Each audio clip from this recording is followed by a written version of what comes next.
Paul Bush began the lesson before lunch with a poem by Pablo Neruda, Poem 14, Every Day You Play, from 20 Love Poems and a Song of Despair. Most of the Year 12 slumped in their seats, but Oliver Fish sat tall and with his head cocked. Devidas Desai clicked his pen. Santo Pizzero felt around in his bag for a packet of gum. Turtleneck, a wide boy with clever eyes, looked at Cameron Ashby, who was staring straight ahead at the wall with his earphones in and a face like a sucked lemon, and wondered what his friggin' problem was. Halfway through the poem, Paul reached a line about breasts. Neruda loved breasts. His poems were full of them. Some of the boys looked up. Most looked around at their mates. A titter spread through the room. A few of the girls instinctively crossed their arms over their chests. Paul made no comment, but recited the next 2 lines with greater fervour. Sad winds, slaughtered butterflies, a mouth like a plum. The tittering stopped. The sound of it stunned him. Not the cessation of the tittering, but his own voice. Paul laughed out loud. The irony of him, Paul Bush, reciting the most beautiful love poem in the world. The class watched as he stared into the ether, jaw slack, pondering this. He believed in true love, that was certain. Even though he had never had anything like it with his wife Ramona, he knew it was possible. Everything lived and died like Pablo's slaughtered butterfly.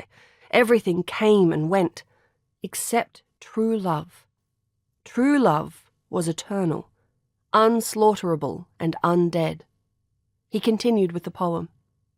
How you must have suffered getting accustomed to me. Pablo Neruda, he thought, choking up, was a true poet and a lucky man.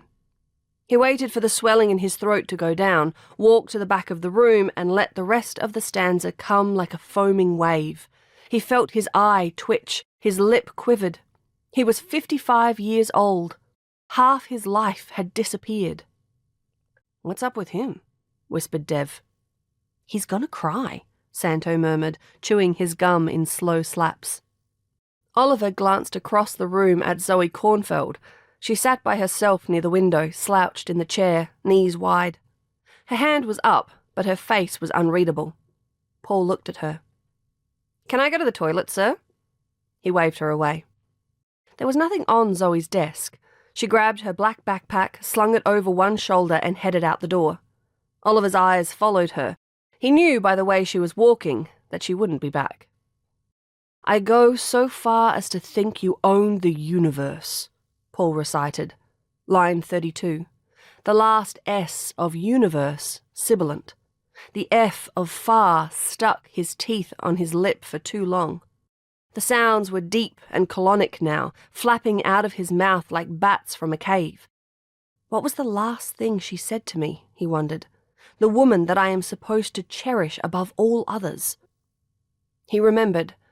My fingernails repulsed her. Paul looked down at his hands, splayed his fingers, and said the next line to them. I will bring you happy flowers from the mountains. Bro, Dev muttered. Bro, Santo replied. Paul smiled and moved to the window. Pablo Neruda had a wife, he thought. He had 3, actually. But the last one, Mathilde, was his true love. 3rd time's a charm, Pablo, he said aloud. True love was worth the wait.